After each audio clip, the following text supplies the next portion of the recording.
Diagnosis அப்படிங்கிறத எப்படி பண்ணணும்னு பார்த்தோம். அதே போல் ஒரு அக்குபஞ்சர் மருத்துவராக இருக்கிறது என்னென்ன பண்புகளை கொண்டு இருக்கணும் அப்படிங்கிறதையும் நம்ம இதற்கு முந்தைய வீடியோவில் பார்த்தோம்.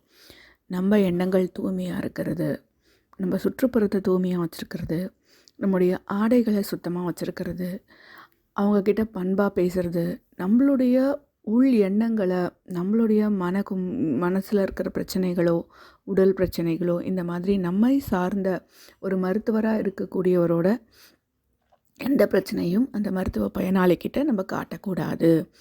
அதெல்லாம் பார்த்தோம். எப்போ நம்ம அந்த சிகிச்சைக்குன்னு உள்ளே போகிறோமோ அப்போவே முழுக்க முழுக்க நம்ம நம்மளுடைய சொந்த விருப்பு வெறுப்புகள் எல்லாத்தையும் வெளியே வச்சிடணும் அப்படிங்கிறதையும் தெரிஞ்சுக்கிட்டோம். அடுத்தது, அந்த மருத்துவ பயனாளிக்கிட்ட நம்ம பேசும் பொழுது அவங்க பற்றின நிறைய தகவல்களை சேகரிக்கணும், குறிப்பெடுக்கணும் அப்படின்னு பார்த்தோம். அந்த குறிப்புகளை மிகவும் ரகசியமாக வைத்திருக்கணும். ஏன்னா அந்த குறிப்பு அப்படிங்கிறது அந்த பயனாளிக்கு நம்ம சிகிச்சை அளிக்கிறதுக்கு உதவக்கூடியதாக இருக்கணுமே தவிர அவருடைய வாழ்க்கையில் சிக்கலாக ஏற்படுத்தக்கூடியதாக இருக்கக்கூடாது. அதனால தான் அது மருத்துவருக்கும் மருத்துவ பயனாளிக்கும் மட்டுமே தெரிந்த ரகசியமாக இருக்கணும். இதை நம்ம கண்டிப்பாக ஃபாலோ பண்ணியே ஆகணும். இதுதான் நமக்கு, அதாவது ஒரு தெரபிஸ்ட்டுக்கு கிளையண்ட்டுக்கு, அதாவது பேஷண்ட்டாக வர்றவங்களுக்கு தெரபிஸ்ட் மேலே நம்பிக்கையை கொடுக்கக்கூடிய முக்கியமான விஷயமா இது இருக்கும். கான்ஃபிடென்ஷியலாக இருக்கணும்னு சொல்லுவோம் இல்லையா, அந்த இதுதான். அடுத்ததாக என்ன பார்த்தோம், ஒரு நோயாளியோடைய உடல் நிலையோ, அந்த நோயின் தொந்தரவோ, அதனுடைய பாதிப்போ எப்படி இருக்கும் அப்படிங்கிறத நம்ம நோயாளியுடைய உடல்நிலை, மனநிலை, சூழ்நிலை எல்லாம் பொறுத்து அவர் கூட வந்தவர்கிட்டையும் நம்ம சொல்லலாம்.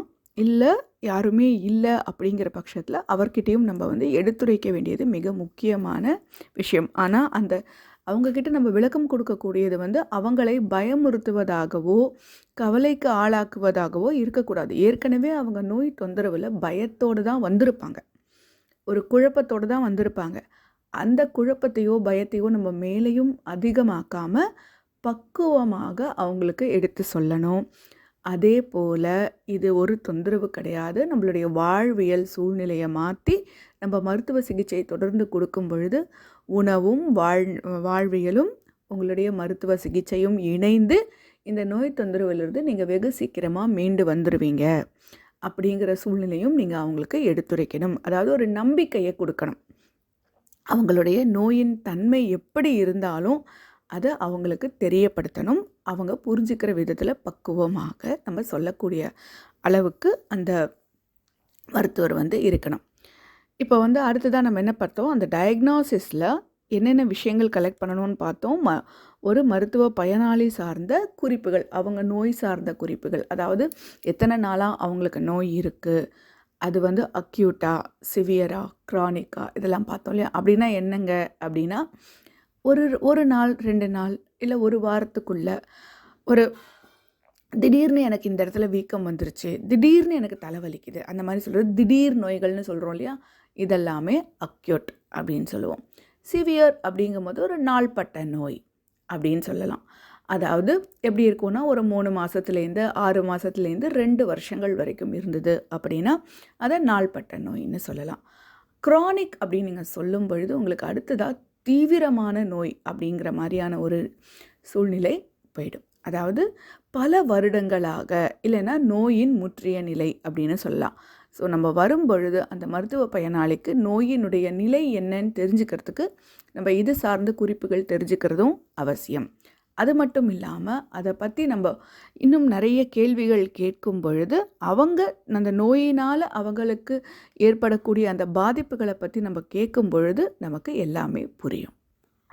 இந்த மருத்துவ குறிப்புகளில் நம்ம என்னென்ன தகவல் சேகரிக்கணும், அது எந்தெந்த வகையில் உதவும் அப்படிங்கிறது தான் நம்ம இன்றைக்கி பார்க்க போகிறோம். நம்ம கேட்க வேண்டிய கேள்விகள் அப்படின்னா, உங்களுக்கு நோயாளிக்கிட்ட அவருடைய நோய்கள் மற்றும் அதனுடைய கால அளவு குறித்து நம்ம கேட்கணும். அடுத்தது, இப்போ தலைவலி வருது, இல்லை ஒரு அலர்ஜி வருது, இல்லை ஒரு குறிப்பிட்ட இடத்துல எனக்கு அடி வயிற்றில் வலி, இல்லைன்னா கால் பாதம் சுண்டு இழுக்கிறது, அந்த நரம்பு இழுக்குது, இந்த மாதிரி பல்வேறு வகை பிரச்சனை இருக்கு இல்லையா, அது எந்தெந்த நேரங்களில் வருது அப்படிங்கிறத கண்டிப்பாக நம்ம கேட்டு தெரிஞ்சுக்கணும். இப்போ சயாட்டிக்கா நரம்பு வலி இருக்கிறவங்களுக்கு அவங்க நெடுநேரம் நின்று கொண்டு இருந்தால் அந்த வலி அவங்களுக்கு உணர முடியும். நெடுநேரம் கால்களை அசைக்காமலே இருந்தால் அந்த வலி உணர முடியும். இதே உங்களுக்கு அப்பெண்டிசைட்டிஸ்னு சொல்லுவோம் இல்லையா, அந்த குடல்வால் அழற்சி ஏற்படும் பொழுது அவங்களுக்கு அதற்கான தொந்தரவுகளே அவங்க உணர்ந்திருக்க மாட்டாங்க. எப்போவாவது மைல்டாக வயிற்றில் வலி இருக்கும். ஆனால் அந்த நோய் முற்றிய நிலை வரும் பொழுது அவங்க அடிக்கடி அந்த அடி வயிற்று வலியை உணர்ந்திருக்கலாம். ஸோ இது மாதிரி எந்த சூழ்நிலைகளில் அந்த நோய் ஏற்படுது, அதாவது அந்த சிம்டம்ஸ்னு சொல்வாங்க, அந்த நோய் சார்ந்த தொந்தரவுகளை அவங்க உணர்றாங்க அப்படிங்கிறத நம்ம கேட்டு தெரிஞ்சுக்கிறது மிக முக்கியம். அது மட்டும் இல்லாமல் நம்ம என்ன பண்ணணும், இந்த நோயாளியை அப்சர்வ் பண்ணணும். நம்ம ஏற்கனவே முந்தைய வகுப்புகளில் அக்குபஞ்சரை பற்றி இன்ட்ரொடக்ஷன் படிக்கும் பொழுதே அதில் ஒரு பகுதியை படிச்சிருக்கோம். டயக்னாசிஸ் அப்படிங்கிறது என்னென்ன பண்ணலாம் அப்படின்னா, எண் வகை தேர்வு, கண் விழியை பார்க்குறோம், அவங்களோட மொழியை பார்க்குறோம், தோலை பார்க்குறோம், மலம், சிறுநீர், இந்த மாதிரி பல்வேறு வகையான சோதனைகளை நம்ம பார்க்குறோம். அப்படி நம்ம பார்த்து உணர்ந்து தொட்டு அறிந்து, இப்போ உஷ்ணமாக இருக்கா, குளிராக இருக்கா, அவருடைய உடல் வெண்ணிறமாக இருக்கா, வெளிரி போயிருக்கா, கருமை பல கலந்து இருக்கா, இந்த மாதிரி பல்வேறு விஷயங்கள் பார்த்தோம் இல்லையா. அந்த 8 வகையான தேர்வுகளையும் பயன்படுத்தணும். இந்த குறிப்புகளை எடுத்துக்கிட்டோம். அடுத்து 8 வகையான தேர்வுகளை நம்ம அதில் பொருத்தி பார்க்குறோம். இப்போ ஒரு பயனாளி நீங்கள் வர்றாங்க, நீங்கள் பார்க்குறீங்க, பார்க்கும் பொழுதே அவருடைய உடல் ஒரு வெளிரிய நிலையில் இருக்குது அப்படின்னா நீங்கள் அவங்களுக்கு உஷ்ணம் இல்லை, அதனால தான் இரத்த ஓட்டம் இல்லை, குளிரின் பாதிப்போ இல்லை இரத்தத்தோட அளவு குறைஞ்சிருக்கிறதால தான் அவங்களுக்கு அந்த வெளிரிய தன்மை வந்திருக்கு அப்படிங்கிறத நம்ம பார்க்கும் பொழுதே நமக்கு ஓரளவுக்கு கணிக்க முடியும். ஆனால் அந்த இரத்தமின்மை, அந்த இரத்த சோகையோ, அந்த இரத்தம் குறைஞ்சிருக்கு, அந்த வெளிரிய தன்மை எதனால் ஏற்பட்டது அப்படிங்கிறது எந்த உறுப்பு வேணால் காரணமாக இருக்கலாம் இல்லையா. அப்படி நம்ம பார்க்கும் பொழுது இந்த மருத்துவ குறிப்புகள், நம்ம நோயாளிகிட்ட கேட்டு தெரிஞ்சுக்கிற விஷயங்களும் நம்ம பார்த்து தெரிஞ்சுக்கிற விஷயங்களும் நமக்கு இதுதான் காரணம், இந்த நோய்க்கான அல்லது இந்த தொந்தரவுக்கான காரணம் இந்த உறுப்பில் ஏற்படக்கூடிய இந்த குறைபாடு தான், இந்த பற்றாக்குறை தான், இல்லை இங்கே ஏதோ செயல்பாட்டில் பிரச்சனை இருக்குது அப்படிங்கிற ஒரு கணிப்புக்கு நம்ம வர்றதுக்கு இந்த விஷயங்கள் எல்லாம் உதவியாக இருக்கும். இது மட்டும் இல்லாமல் நம்ம அடுத்ததாக நம்ம டயக்னாசிஸில் என்ன படிச்சிருக்கோம், 14 வேகங்களை பற்றி படிச்சிருக்கோம். இயல்பான வேகங்கள், இயல்பற்ற வேகங்கள்னு படிச்சிருக்கோம் இல்லையா. அந்த வேகங்களை கூட நம்ம பொருத்தி பார்க்கலாம். அதனுடைய தன்மைகளையும் மருத்துவ பயனாளிக்கு ஏற்படக்கூடிய அந்த நோய்க்கான தொந்தரவுகளையும் கூட பொருத்தி நம்ம பார்க்கும் பொழுதும் உணர முடியும். இது எல்லாத்தையும் ஞாபகம் வச்சுக்கிட்டு கவனமாக பார்க்கணும். இப்போது அந்த மருத்துவ குறிப்பில் என்னென்ன இருக்கும், நம்ம ஒரு மாதிரியாக ஒரு சாம்பிள் அப்படிங்கிற மாதிரி ஒரு மெடிக்கல் ரிப்போர்ட் நீங்கள் எடுக்கிறீங்க அப்படின்னா என்ன, ஒருத்தரை பற்றி டீட்டெயில்ஸ் நீங்கள் சேகரிக்கிறீங்க. ஒரு மருத்துவ பயனாளியை பற்றி உங்ககிட்ட மருத்துவத்துக்கு வரும் பொழுது அவங்கள பற்றின டீட்டெயில்ஸ் நீங்கள் சேகரிக்கும் பொழுது என்னெல்லாம் அங்கே தேவைப்படும் அப்படிங்கிறத இப்போ கொஞ்சம் விரிவாக பார்க்கலாம். முதல் பகுதியாக அப்படின்னு நம்ம பார்க்கும் பொழுது இதை கிட்டத்தட்ட 3 பகுதியாகவே நம்ம பிரிச்சுக்கலாம். முதல் பகுதியில் நம்ம பார்க்கும் பொழுது அந்த மருத்துவ பயனாளியுடைய பேசிக் டீட்டெயில்ஸ். அவர் அவருடைய, அதாவது உங்களை தேடி ஒருத்தர் வந்திருக்காங்க அப்படின்னா அவர் எதன் மூலமாக வந்தாங்க, அதுக்கான சோர்ஸ் என்ன, உங்ககிட்ட ஏற்கனவே மருத்துவம் பார்த்த யாரோ ஒரு நபர் பரிந்துரைத்தாரா, இல்லை வேறு ஒரு மருத்துவர் உங்களுக்கு பரிந்துரைத்தாங்களா, இந்த மாதிரி என்ன சூழ்நிலை அதை தெரிஞ்சுக்கணும். வந்தவங்களோட பேசிக் டீட்டெயில்ஸ், அவங்களுடைய பேர் என்ன, அவங்களுடைய வயது என்ன, அவங்க என்ன மாதிரி சூழ்நிலையில் வேலை பார்க்குறாங்க இல்லை பார்க்கலையா, அதே போல் அவங்களுக்கான தொந்தரவு என்ன, எத்தனை நாளாக அதை அனுபவிக்கிறாங்க, இந்த மாதிரியான அடிப்படை தகவல்கள் நமக்கு கண்டிப்பாக தேவை. அது கூடவே அவங்க இந்த நோய் தொந்தரவுக்கு ஏற்கனவே வேறு ஏதாவது மருத்துவ முறை பார்த்துருக்காங்களா, இல்லை வேறு மருத்துவ தொந்தரவுகளுக்கு பார்த்துருக்காங்களா, இல்லைன்னா உங்களுக்கு இப்போது தற்போது ஏதாவது மருந்து எடுத்துக்கிட்டு இருக்காங்களா, இல்லை ஏற்கனவே எடுத்தாங்களா, இந்த தகவல்கள் எல்லாமே நம்ம சேகரிக்கணும். இதெல்லாம் எதற்கு உதவும் அப்படின்னா, இன்றைக்கி ஒருத்தருக்கு வயிற்று வலி இருக்குது அப்படின்னு சொல்லி ஒருத்தர் நம்மக்கிட்ட வராங்க அப்படின்னா, அந்த வயிற்று வலிக்கான காரணம் இன்றைக்கி அவரோட வாழ்வியல் சூழ்நிலையாக இருக்கலாம், இல்லைன்னா சில பல வருடங்களுக்கு முன்னர் அவங்க எடுத்த ஏதோ ஒரு தொந்தரவு இருந்திருக்கும், அவங்க மருத்துவம் பார்த்துருப்பாங்க, அப்போதைக்கு அந்த தொந்தரவு அடங்கி இருக்கும், இப்போ மறுபடியும் வெளியே வந்திருக்கும். அப்போ அதனுடைய தொடர்ச்சியா இல்லை இது புது தொந்தரவா அந்த மாதிரி நம்ம கண்டுபிடிக்கிறதுக்கான ஒரு உதவியாக தான் வந்து இந்த தகவல்கள் வந்து நமக்கு இருக்கும். இதெல்லாம் சேகரித்த பிறகு இதனோட அடிஷ்னல் டீட்டெயில்ஸாக இன்கேஸ் அவங்க வந்து வேலைக்கு போகிறவங்களா இருந்தால், இல்லை அவங்க வந்து எந்த சூழ்நிலையில் எந்த மாதிரியான ஒரு என்விரான்மெண்ட்டில் வேலை பார்க்குறாங்க. சிலர் வந்து கெமிக்கல்ஸ் நிறைந்த இடத்துல பார்க்கலாம், சிலர் உப்பளத்தில் வேலை பார்க்கலாம். அப்போ அவங்கள பார்த்திங்கன்னா அவங்க கால்களில் அந்த புண்ணு வந்திருக்கும், அந்த பிரச்சனை இருக்கும். சில கெமிக்கல்ஸ் அந்த புகையை சார்ந்த இடத்துல இருக்கலாம், தூசு சார்ந்த இடத்துல அவங்க வேலை பார்க்கலாம். அந்த மாதிரியான அந்த இப்போ அணு உலைகளில் வேலை பார்க்கலாம். இந்த மாதிரி அவங்க வேலை பார்க்குற இடத்த பொறுத்தும் அவங்களுடைய உடலில் இருக்கிற தொந்தரவுக்கும் சம்பந்தம் இருக்கலாம். அதையும் நம்ம தெரிஞ்சுக்கணும். இது மட்டும் இல்லாமல் அவங்களுடைய பெற்றோர்களுக்கோ அவங்களுடைய உடன் பிறந்தவர்களுக்கோ, அதாவது இது எதுக்கு அப்படின்னா, இது வந்து மரபணு சார்ந்த நோய், மரபியல் சார்ந்த நோய். நம்ம வந்து ஜெனட்டிக் டிசீசஸ்னு சொல்லுவோம் இல்லையா, பரம்பரையாக ஒருத்தர்கிட்டேருந்து இன்னொருத்தருக்கு கொண்டு வரக்கூடியது. அந்த மாதிரியான சூழ்நிலைகளில் ஏதாவது இருக்கா அப்படிங்கிறதையும் வந்து நம்ம பார்த்து தெரிஞ்சுக்க போகிறோம். ஆணாக இருந்தாலும் சரி, பெண்ணாக இருந்தாலும் சரி, எந்த வயது வித்தியாசமும் கிடையாது, எந்த ஜெண்டர் பேதமும் இல்லாமல் நம்ம இத்தனை தகவலையும் நம்ம கலெக்ட் பண்ணணும். பெண்களாக இருந்தால் அவங்களுக்கு அவங்க பியூபர்ட்டி, அதாவது ருதுவான நாள் அப்படின்னு சொல்லுவோம் இல்லையா, அங்கே டைமில் இருந்து அவங்களுடைய உடல்நிலை எப்படி இருக்குன்றதையும் நம்ம தெரிஞ்சுக்கணும். இன்கேஸ் திருமணமானவர்களாக இருந்தால், இல்லை குழந்தை இருந்ததுன்னா அவங்களுக்கு அந்த குழந்தை பிறப்பின் போது ஏதாவது சிக்கல் இருக்கா அப்படிங்கிறதும் கேட்டு தெரிஞ்சுக்கிறது முக்கியம். ஏன்னா கருப்பை சார்ந்த நோய்களில் நமக்கு இந்த தகவல்களும் உதவியாக இருக்கும். இது ஒரு பகுதியை முடிச்சிட்டோம். அடுத்த பகுதியாக என்ன பண்ண போகிறோம், நம்ம வந்து மருத்துவ பயனாளிக்கிட்ட அவங்களுடைய நோய்க்கான தொந்தரவுகள் சார்ந்து சில கேள்விகளை கேட்டு தெளிவுபடுத்திக்குவோம். நம்ம ஏற்கனவே என்ன பார்த்தோம், எண் வகை தேர்வு பார்க்க போகிறோம், 14 வேகங்களை பார்க்க போகிறோம்னு சொன்னோம் இல்லையா, அது சம்பந்தமாகத்தான் இந்த கேள்விகள் வந்து இருக்கும். அப்படின்னா என்ன, அவருடைய பசி சார்ந்து, அவருக்கு பசி எப்படி இருக்குது, அவர் வந்து அந்த உணவு உட்கொள்தல் அப்படிங்கிறது வந்து பசிக்கும் போதே பசிச்சு சாப்பிடுவாரா, இல்லை எனக்கு பார்க்கும்போதெல்லாம் எனக்கு பொழுது போகலை, எனக்கு சும்மா இருக்க முடியல, நான் சாப்பிட்றேன்னு சாப்பிடுவாங்களா, இல்லை ருசிக்கு எனக்கு ருசியாக இருந்தால் நான் நிறைய சாப்பிடுவேன் அப்படிம்பாங்களா, இல்லைன்னா எனக்கு இந்த டைம் ஆச்சு, இந்த டைமுக்கு நான் சாப்பிட்ணும், இந்த மாதிரியான தகவல் இருக்கும். ஒரு சிலருக்கு வந்து ஊட்டச்சத்து உணவு அப்படிங்கிறதே பற்றாக்குறையாக இருக்கும். ஒரு சிலருக்கு வந்து அவர்களுடைய சூழல் காரணமாக அவங்களால சரிவான நேரத்துக்கு சரியான சத்தான உணவு எடுத்துக்க முடியாமல் இருக்கும். ஸோ இந்த தகவலை எல்லாமே அந்த பசிங்கிற ஒரு கேள்வியே வந்து நமக்கு அவங்கக்கிட்டேருந்து நம்ம பதில் எடுத்துக்கிறது கூடிய ஒரு வாய்ப்பை வந்து அளிச்சிடும். அடுத்ததாக அவர்களுடைய மலஜலம் எப்படி கழிக்கிறாங்க அப்படிங்கிறத கேட்கணும். அதாவது அவங்களுக்கு வந்து அது இயல்பான ஒரு செயல்பாடாக, காலையில் எழுந்த உடனே இயல்பான ஒரு செயல்பாடாக இருக்கா, இல்லை அதுக்காக அவங்க முயற்சிகள் பண்ண வேண்டி இருக்கா, அந்த மாதிரி மலச்சிக்கல் சார்ந்து ஏதாவது தொந்தரவு இருக்கா அப்படிங்கிறது எல்லாமே நம்ம கேள்விகள் அவங்கக்கிட்ட நிறைய கேள்விகள் கேட்டு அதன் மூலமாக நம்ம வந்து பதில் எடுத்துக்கணும்.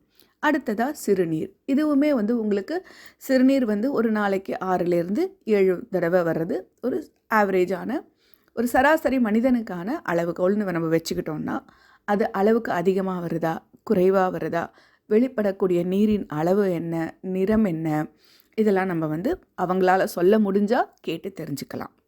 அடுத்ததாக அவங்களுடைய உறக்கம். அவங்களுக்கு வந்து தூக்கத்தில் ஒரு நிம்மதியான ஆழ்ந்த உறக்கம் இருக்கா, படுத்த உடனே தூங்கிடுவாங்களா, எழுந்த அந்த தூக்கத்தில் வந்து டிஸ்டர்பன்ஸ் இருக்கா, இந்த மாதிரி எல்லாம் கேட்டு அந்த உறக்கம் சார்ந்த சூழ்நிலையும் நம்ம வந்து தெரிஞ்சுக்கலாம். அடுத்து தாகம். ஒரு சிலருக்கு வந்து உடலில் உஷ்ணம் அதிகமாயிருச்சு, இல்லை நீர்த்தன்மை குறைஞ்சிது அப்படின்னா கண்டிப்பாக நிறைய தாகம் எடுக்கும்.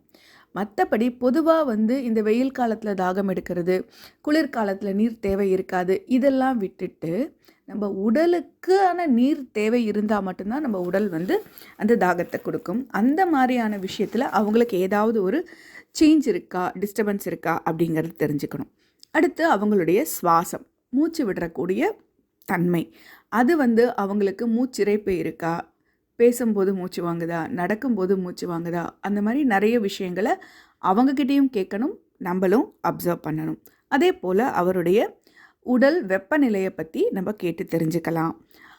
அடுத்தது ஏப்பம் வரும். பெரும்பாலும் குழந்தைகளுக்கும் சரி, வயதானவர்களுக்கும் சரி நிறையவே ஏப்பம் வரும். ஒரு சில நேரங்களில் உடலில் தொந்தரவு இருக்கும் பொழுது தானாகவே ஏப்பம் வரும். வாயு தொந்தரவு அதிகமாக இருக்கும் பொழுது நீங்கள் கேட்டிங்கன்னா அந்த மாதிரியான பயனாளிகள் வந்து எனக்கு எப்போவுமே ஏப்பம் வந்துக்கிட்டே இருக்குது அப்படின்லாம் சொல்லுவாங்க.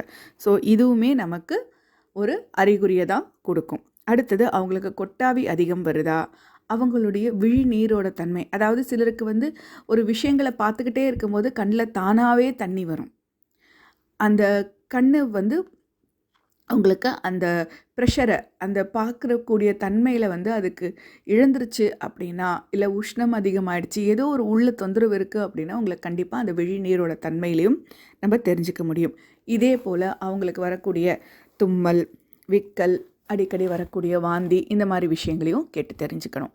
பெண்களாக இருந்தால் மாதவிடாய் சுழற்சி, ஏற்கனவே பேசணும் இல்லையா, அந்த ருதுவான நாள் பியூபர்ட்டின்னு சொல்ல அந்த முதல் மாதவிடாய் வந்ததில் இருந்து இன்றைக்கு வரைக்கும், இல்லை அது நின்று அந்த மாதவிடாய் சுழற்சியை நின்று அந்த வயசில் இருக்கிற பெண்களாக இருந்தால் எப்போ நின்னது, அந்த மாதிரி அது சார்ந்த எல்லா தொந்தரவுகளையும் நம்ம கேட்டு தெரிஞ்சுக்கணும். அடுத்ததாக அவங்களுடைய திருமணமானவர்களாக இருந்தால் அவங்களுடைய அந்த வாழ்க்கை எப்படி இருக்குது, அங்கே அந்த சூழ்நிலை பற்றியும் தேவைப்பட்டால் மட்டும்தான் கேட்கணும். அதுவும் அது சார்ந்த தொந்தரவுகள் இருந்தால் மட்டும்தான் நீங்கள் கேட்கணும். அடுத்ததாக உங்களுக்கு வந்துட்டு அவங்களுக்கு அடிக்கடி உடல் சோர்வு வருதா, அதை தெரிஞ்சுக்கணும்.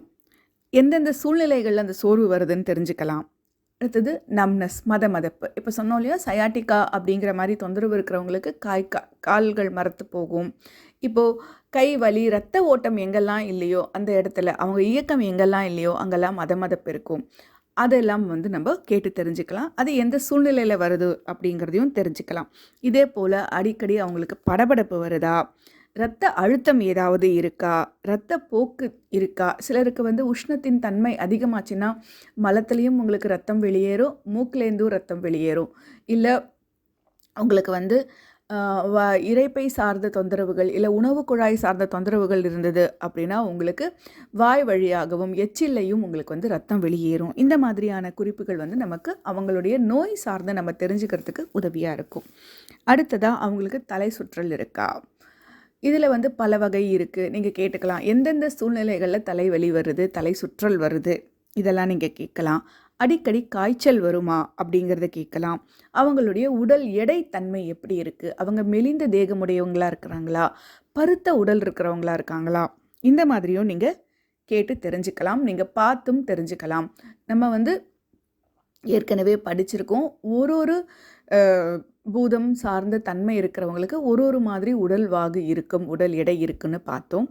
அந்த மாதிரியான சூழ்நிலையில் நீங்கள் அவங்க உடலை பார்க்கும் பொழுதே அவங்களுடைய உயரத்துக்கும் அவங்களுடைய உடல் உருவத்துக்கும் பொருத்தம் இருக்கா, அந்த உடல் உயரத்துக்கு ஏற்ற எடையில் அவங்க இருக்காங்களா, இல்லை பருமனாக இருக்காங்களா, இல்லை மெலிந்த இருக்காங்களான்னு நம்ம பார்க்கும் பொழுதே அவங்களுக்கு என்ன தொந்தரவு அப்படிங்கிறது ஓரளவுக்கு நம்மளால் கணிக்க முடியும். அடுத்தது இரவில் குரட்டை வருதா, அது மூக்கடைப்பு, லங்ஸ் சார்ந்த தொந்தரவு, காற்றினுடைய இயக்கம், இந்த மாதிரியான விஷயங்களுக்கெல்லாம் நமக்கு உதவியாக இருக்கும். இந்த கேள்விகள் எல்லாம் நம்ம கேட்டு அவங்கக்கிட்ட நம்ம பதில் வாங்கும் பொழுது ஒரு சிலரால் விளக்கம் கொடுக்க முடியும், ஒரு சிலரால் கொடுக்க முடியாது. அப்படி இருக்கும் பொழுது அவங்களுக்கு ஒரு கேள்விக்கு மேலே அவங்க சொல்லக்கூடிய பதிலிருந்து அடுத்த கேள்வி கேட்கணும். அவங்க அதுக்கு ஒரு பதில் சொல்லுவாங்க, அதுலேருந்து நீங்கள் இன்னொரு கேள்வி கேட்கணும். இந்த மாதிரி நிறைய கேள்விகள் கேட்டு அவங்கக்கிட்ட நீங்கள் அந்த பதில் வாங்கும் பொழுது அவங்க நோய்க்கான தொந்தரவு, ஏன்னா சில நேரம் வந்து அவங்க ஒரு தொந்தரவுன்னு அவங்களா தவறாக அவங்க மனசுக்குள்ளே அசியூம் பண்ணிப்பாங்க. அவங்களே நினச்சிப்பாங்க எனக்கு இந்த பிரச்சனை இருக்கும், அந்த பிரச்சனை இருக்கும்னு. ஆனால் அவங்க அனுபவிக்கிறது எல்லாமே நோய்க்கான அறிகுறிகள் மட்டுமே, சிம்டம்ஸ் மட்டும்தான். ரூட் காஸ் என்னங்கிறத கண்டுபிடிக்கிறதுக்கு நம்ம தான் நிறைய கேள்வி கேட்டு நம்மளுடைய படித்த அறிவையும் அனுபவ அறிவையும் உபயோகப்படுத்தி ஒரு கணிப்புக்கு வரணும். இப்போ நம்ம 2வது பார்ட் முடிச்சிட்டோம். 3வது பார்ட் என்ன அப்படின்னா, நம்ம கண்டுபிடிக்க போகிறோம் எப்படி உறுப்புகள் சார்ந்த அறிகுறிகள்.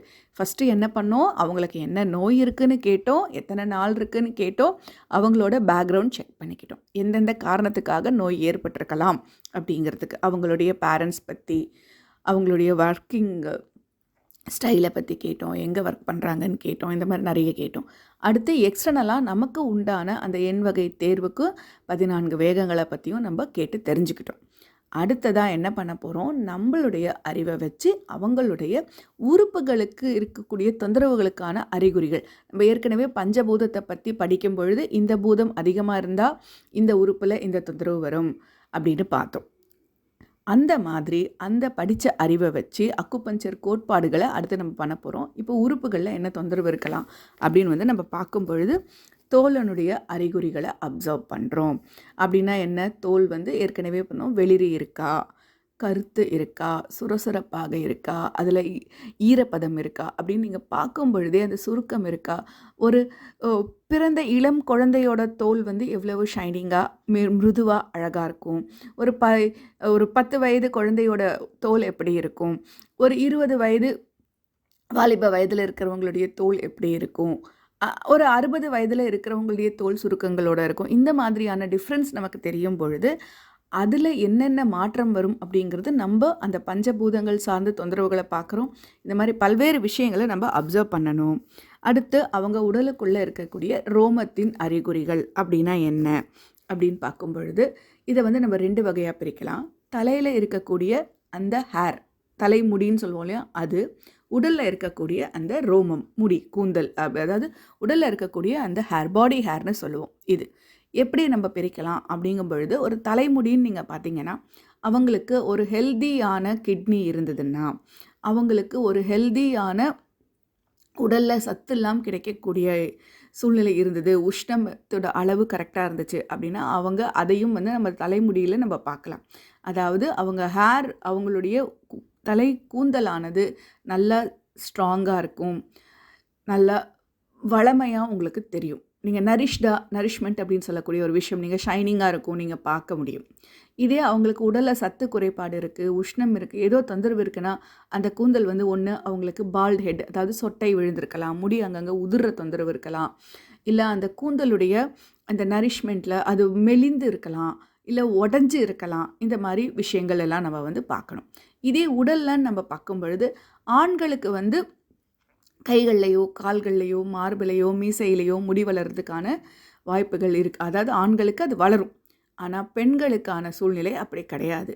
நீங்கள் அப்படி பார்க்கும் பொழுது ஆண்களுக்கு சரியாக வளரலைன்னாலும் நீங்கள் யோசிக்கணும், பெண்களுக்கு மீசை முடியெல்லாம் வளர்ந்துருக்கும், கை காலில் ஆண்களுக்கு இணையாக முடி வளர்ந்துருக்கலாம், அந்த பாடி ஹேர் வளர்ந்துருக்கலாம். இதெல்லாம் டிஸ்டர்பன்ஸ் இருக்குன்னா இது லங்ஸில் பிரச்சனை, ஹார்மோன்ஸில் தொந்தரவு இருந்தால், ஹார்மோன் இம்பேலன்ஸ் இருந்தால் அப்போல்லாம் நீங்கள் அந்த மாதிரியான வித்தியாசங்களை நீங்கள் உணர முடியும். பொதுவாக இந்த தைராய்டு தொந்தரவு, அதாவது உஷ்ணத்தின் சார்ந்த தொந்தரவுகள் இருக்கிற பெண்களுக்கு நீங்கள் பார்த்தீங்க அப்படின்னா அவங்களுக்கு கை கால்களில் அந்த பாடி ஹேர் எக்ஸ்ட்ராவே இருக்கிறத நீங்கள் பார்க்க முடியும். அடுத்ததாக தசையின் அறிகுறிகள், அதாவது தசை மசில்ஸ் உங்களுக்கு தளர்ந்து இருக்கா, இறுக்கமாக இருக்கா, இந்த மாதிரியான விஷயங்கள் எல்லாம் பார்க்கணும். நரம்போட அறிகுறிகள் நீங்கள் பார்க்கணும். எலும்போட அறிகுறிகள்னு நீங்கள் பார்க்கும் பொழுது பொதுவாகவே அவங்களுக்கு நீங்கள் பார்க்கும் பொழுது அவங்களுடைய எலும்பு வலுவாக இருக்கா இல்லையா அப்படிங்கிறதையும் பார்க்கலாம். அவங்களுடைய பற்களை பார்த்தாலே உங்களுக்கு அவங்க எலும்போட அறிகுறிகள் ஓரளவுக்கு கணிச்சிட முடியும். அடுத்து அவங்க தலையில் இருக்கக்கூடிய அறிகுறிகள், ஹெட் சிம்டம்ஸ், அந்த தலையோட உருவம், கூந்தலின் அளவு, அந்த மாதிரி அந்த ஷைனிங், இந்த மாதிரியான பல்வேறு விஷயங்களை நம்ம பார்க்கலாம். அடுத்து கண்ணின் அறிகுறிகளை பார்க்கணும். கண் உங்களுக்கு செவந்திருக்கா, மஞ்சளாக இருக்கா, வெளிரி போயிருக்கா, கண்ணில் நீர் கோத்துக்கிட்டே இருக்கா, அந்த மாதிரியான விஷயங்கள் நம்ம பார்க்க முடியும் போது நமக்கு புரியும். பொதுவாக நம்ம கண்ணை பார்க்கும் பொழுது நம்ம அக்குபஞ்சரில் கண்களுக்கும் கல்லீரலுக்கும், அதாவது ஆகாய பூதத்துக்கும் தொடர்பு இருக்குன்னு பார்த்தோம். ஸோ ஆகாய பூதத்தில் அது சார்ந்த உறுப்புகளில் இருக்கக்கூடிய எல்லா தொந்தரவுகளுமே உங்களுக்கு ஓரளவுக்கு கண்ணை பார்க்கும் போதே புரிஞ்சிடும். இது மட்டும் இல்லாமல் கண்ணில் பார்க்குறது வெறும் ஆகாய பூதம் மட்டுமா அப்படின்னா இல்லைங்க, கண்ணும் ஒரு உறுப்பு தான். ஸோ அதை நீங்கள் எந்த அளவுக்கு அதுக்கு உழைப்பை கொடுக்குறீங்கன்றதை பொறுத்து அது சார்ந்த தொந்தரவும் இருக்கும். அதை மீறி நம்ம டீப்பாக பார்க்கும் பொழுது உள்ளே இருக்கக்கூடிய தொந்தரவு இது சார்ந்ததாக இருக்கும். அடுத்து காதின் அறிகுறிகள், காது கேட்குதா கேட்கலையா, சத்தம் வருதா, இந்த மாதிரி நிறைய பிரச்சனைகள் இருக்கு இல்லையா. ஸோ அடுத்து மூக்கை பற்றி ஆராய்ச்சி பண்ணுறோம். அதாவது அவங்களுக்கு வாசம் தெரியுதா, மூச்சு அடைப்பு இருக்கா, இந்த மாதிரியான இதெல்லாமே நம்ம பார்க்க போகிறோம். அடுத்து உதடுகளை பார்க்கும் பொழுது வெளிரி இருக்கா, கருத்து இருக்கா, ஈரப்பதம் இருக்கா, வெடிப்பு இருக்கா, சிவந்து இருக்கா, இந்த மாதிரி பல்வேறு அறிகுறிகளை பார்க்குறோம். பற்களின் அறிகுறிகளை பார்க்கும் பொழுது பற்கள் வந்து ஒரே ஷேப்பில் இருக்கா, கரெக்டாக இருக்கா, மெல்லிசாக இருக்கா, தேஞ்சிருக்கா, இந்த மாதிரி கரை படிஞ்சிருக்கு, இந்த மாதிரியான விஷயங்கள், பல் கூச்சம், பல்வலி, இதெல்லாமே கூட உங்களுக்கு அறிகுறிகளாக நம்ம எடுத்துக்கலாம். அடுத்து நாக்கோட அறிகுறிகள்.